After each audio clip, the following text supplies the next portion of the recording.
Hey there, this is Philip from Beyond the Tabletop. This is the second part in a series on how to build and paint a Gorgon transport. In this video I'll walk you through how to build the driver section so it's all ready to paint. The next step is the driver and the cab.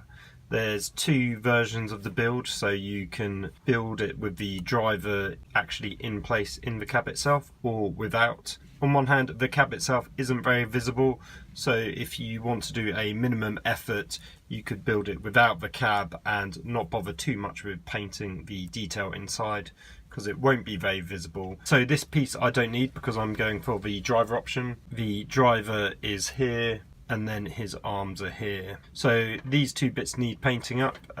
This I can put into my bits box. So while I'm painting the driver up, it makes sense to paint up the two heavy stubber gunners that appear on the platforms at the back, which you can just see here. So even though this is one of the last stages adding these guys on, it makes sense to paint them all up together at the same time. For the driver and the gunner, I'm not actually going to show you how to paint these up because you can paint these up in your own style, and instead I'm just concentrating on the tank itself.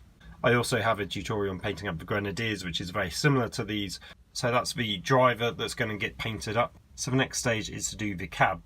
Now it says here that you need to paint this up before assembling, but it's worth getting all these pieces cleaned up and doing a dry fit first to make sure that everything's going to stick together before you end up painting them. I would even go as far as to suggest that you'll need to glue some of these parts together first, just so you can tidy up any seam lines before painting the cab. So let's just do a dry fit. So I've got my floor here, which had a bit of green stuff filling in here just due to some mold slippage. And again on the rear of the cab as well, I had a lot of mold slippage along here. So I've just filled that in with green stuff and fixed a few air bubbles. These two fit together like so. So taking the cab roof, you need to add in the left-hand side wall, which just kind of clips in place here. You can see on the inside how the detail actually holds this one in place. Then if you do something similar for the right hand side, that fits in just like this. But this one doesn't have any detail to hold it in place. Now my one doesn't line up particularly perfectly, so what I want to do is glue this piece in place first so I can just green stuff those gaps. But this section here gets covered up by another piece, so you don't necessarily need to worry too much about that bit, but you do need to worry about this bit going across, especially this door rim on the left hand side. So really that bit needs to line up as nicely as possible. So if I add in the floor, you can see how these kind of fit pretty well together. And if I do the same on the right hand side,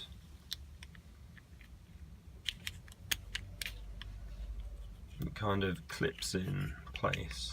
So I wouldn't suggest gluing all of these pieces together right now, because as you can see, a lot of those recessed areas will be really hard to reach and see if you were trying to paint these up.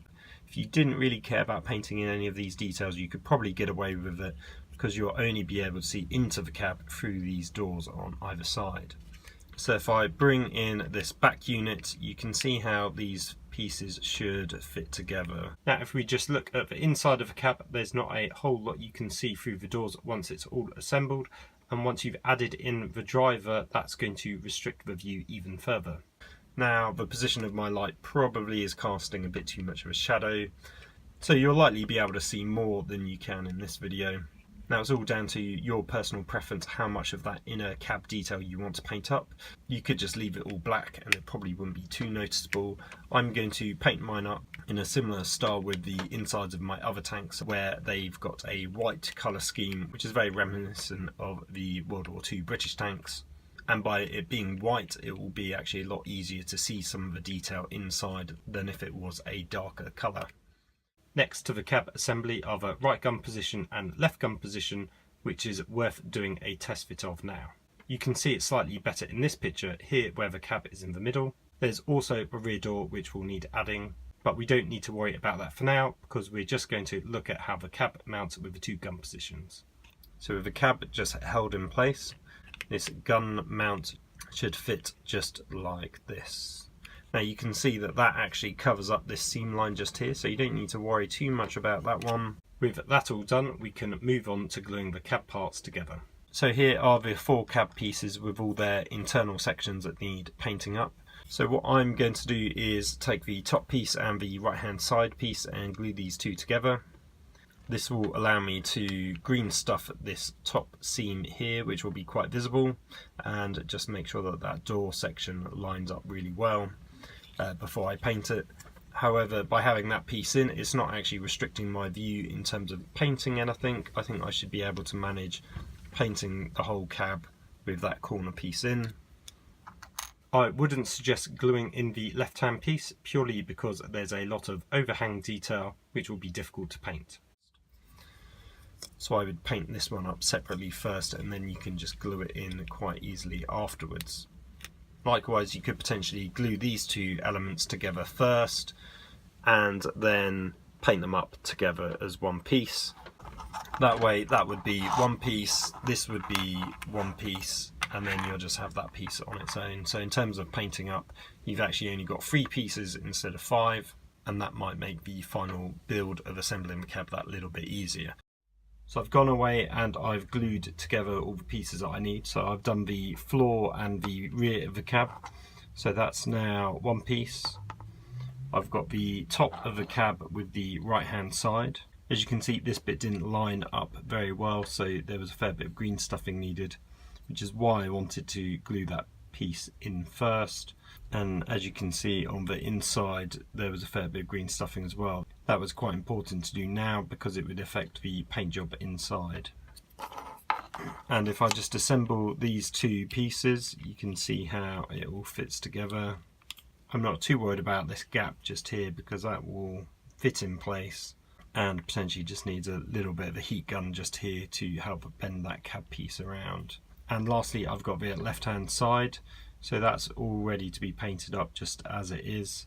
What I've done is I've actually masked off all the areas that I don't want painted just now, because all I want to do is concentrate on painting the inside of the cab, and then once that's painted I'll then mask off that side and paint the outside. So as you can see, if I just clip this in here, the inside bit will be able to be painted up perfectly fine, whereas the outside and including the inside of the door is all going to be painted in the grey, so that's the bit that's masked off. So what I now need to do is just do the same for these 2 pieces, just masking them off.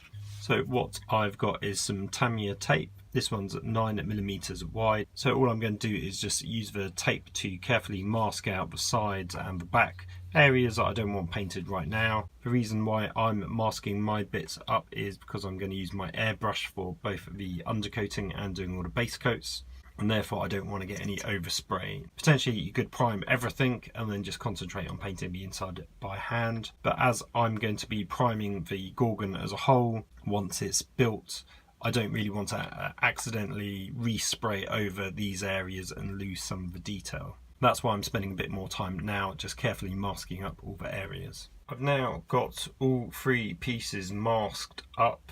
I've used some much larger Tamiya tape for the bigger sections.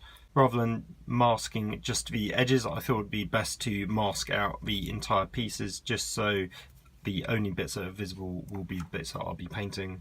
It will just make it a bit easier for now, and I don't have to worry about doing any touch-ups when it comes to painting the external parts. So you can actually fit all of these pieces together still, just to see which bits I'll be painting now, just to make sure there's also no masking tape accidentally going over the areas that I do need to paint up.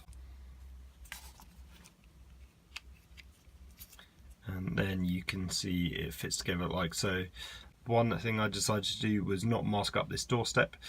This is because it's more important that it's cohesive with the floor that's inside than the actual external wall painting.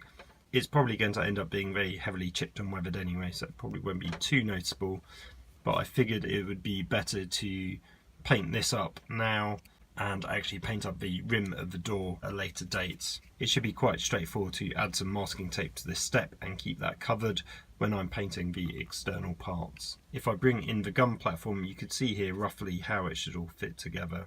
With these bits all ready to paint up, the next step is to get priming them and then start putting down some base colours. I'll be covering that in the next video. If you've enjoyed this video, please give it a like and share it with your friends. As always, feel free to drop me a message in the comments below. If you subscribe and click the bell icon, you'll also receive notifications when the next video is live. That's all for now. Until the next time, take care.